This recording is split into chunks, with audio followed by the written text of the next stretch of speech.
आप देख रहे हैं the him tales horror stories. प्रस्तुत एक और नई कहानी।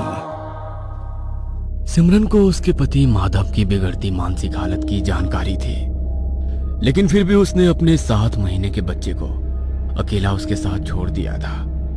वो ऐसा करना तो नहीं चाहती थी, मगर उसकी मजबूरी थी। उसके घर पर नवंबर की गुनगुनी धूप दस्तक दे रही थी। घर में चारों तरफ सन्नाटा बिखरा हुआ था।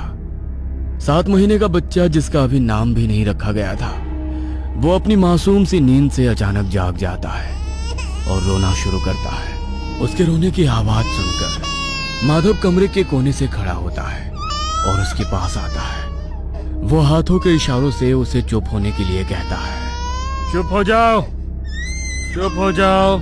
माधव की आंखों के नीचे काले घेरे बने हुए थे। वो अपने बच्चे को चुप कराने की कोशिश करता है, लेकिन वो और तेज रोना शुरू कर देता है। चुप हो जाओ, चुप हो जाओ, वरना वो आ जाएगा।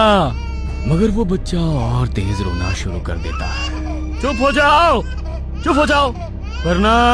अचानक घर में चारों तरफ सन्नाटा छा जाता है। उसके बाद जब शाम को सिमरन घर आई तो उसने देखा कि उसका बच्चा बिस्तर पर नहीं है, और माधव से पूछने पर वो कहता है, वो रो रहा था तो मैंने उसे चुप करा दिया।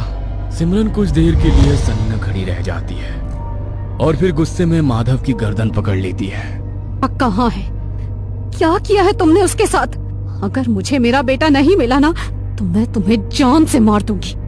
माधव, जवाब दो, बताओ हमारा बेटा कहाँ है? Madhav, please Madhav, please. माधव के मुंह से नशे की बू आ रही थी और वो बस धीमे धीमे मुस्कुरा रहा था। वो रो रहा था तो मैंने उसे चुप करवा दिया। सरकारी रिहैब सेंटर की वैन में वरुण और स्वामी माधव के घर जा रहे थे। ये महीने का पहला पेशेंट था जिसे लेने के लिए उनके घर जाना पड़ रहा था। जब कभी पेशेंट बेकाबू हो जाता है या केंद्र आने की उसकी परिस्थिति नहीं होती है, तब रिहैब सेंटर से वरुण और स्वामी उसे लेने जाते हैं। कुछ समय पहले वहां सिमरन का फोन आया था, जिसने बताया था कि नशे की वजह से उसके पति का मानसिक संतुलन बिगड़ चुका है और उसने अपने बच्चे के साथ कुछ गलत किया है। क्या कोई बाप अपने बच्चे को मार सकता है? इंसान नशे में कुछ भी कर सकता है। कुछ भी मतलब? अगर उसने हमें मार दिया तो क्या होगा? हमारे पास तो कोई सेफ्टी भी नहीं है, इसलिए मैं अकेला आना ही पसंद करता हूँ। अब घबराओ मत, मैं तुम्हें जिंदा लेकर आऊंगा। जिंदा? मतलब क्या है आपका?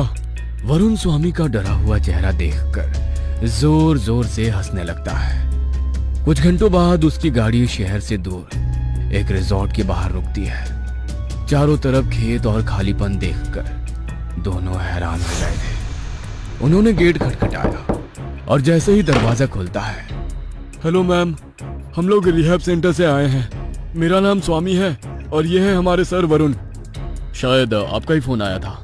कहाँ है पेशेंट? हाँ, मैंने ही फोन किया था। मेरा नाम सिमरन है और प्लीज, वो मेरे पति हैं, कोई पेशेंट नहीं है। उनका नाम माधव है। कुछ देर पहले वो बेकाबू हो गए, इसीलिए उन्हें कमरे में बंद रखा हुआ है। ठीक है, लेकर चलिए आपके पति माधव के पास। वह घर बाहर से दिखने में छोटा दिख रहा था, लेकिन उस घर में अंदर कई कमरे बने हुए थे। आश्चर्य की बात थी कि सभी कमरों में एक खिड़की थी जो बंद थी और एक बड़ी लकड़ी की अलमारी।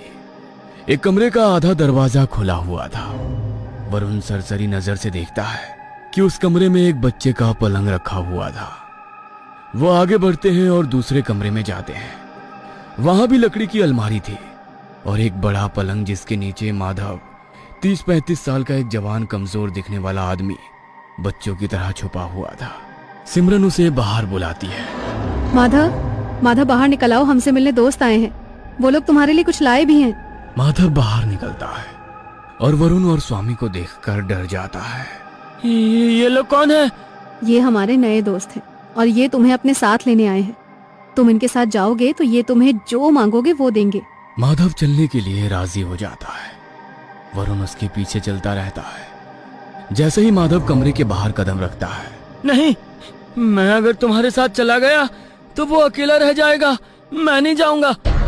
वो स्वामी का हाथ झटक कर मुड़ता है और वरुण को धक्का देकर फिर से बिस्तर के नीचे चला जाता है।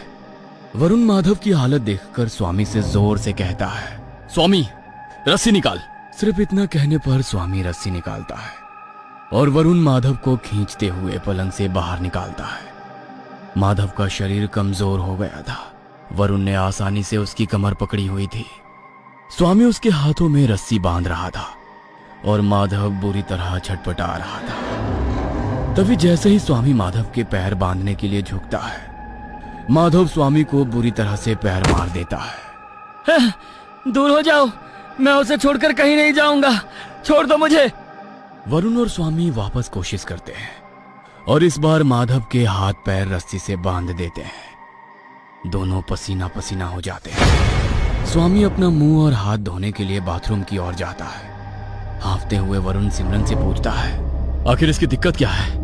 कोई भी नशे करने वाला आदमी इस तरह पागल तो नहीं हो जाता? वो अनजान लोगों को देखकर डर जाते हैं। लेकिन आपने बताया था कि इसने आपके बच्चे को जान से मारना चाहा था। कहाँ है वो? वो अभी सो रहा है। वरुण को सिमरन की बातों पर विश्वास नहीं हो रहा था। वरुण आगे बढ़ता है और कमरे से बाहर निकलकर दूसरे कमरे में जाता है। क्या आपको समझ नहीं आ रहा? रुक जाओ।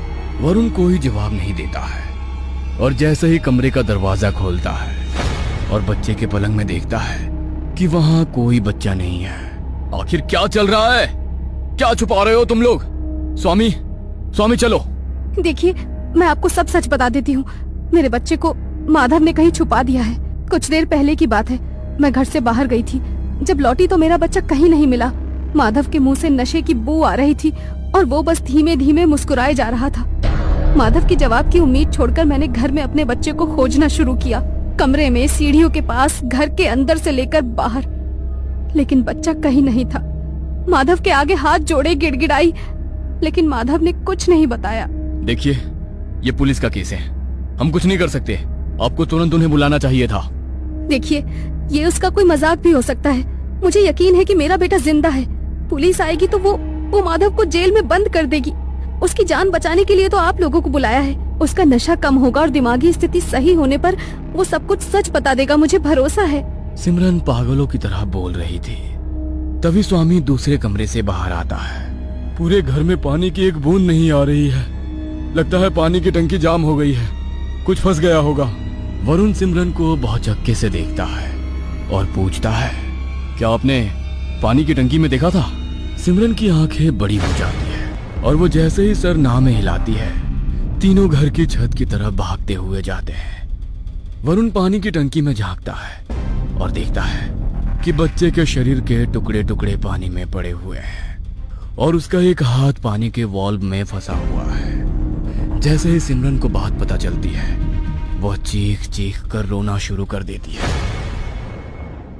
क्या माधव ने नशे की हालत में अपने ही बच्चे को मारा होगा? कौन है जिससे माधव इतना डर रहा है? माधव के दिमाग पर नशा हावी है या साया? जानने के लिए इस वीडियो को लाइक करें और देखें इस कहानी का अगला भाग।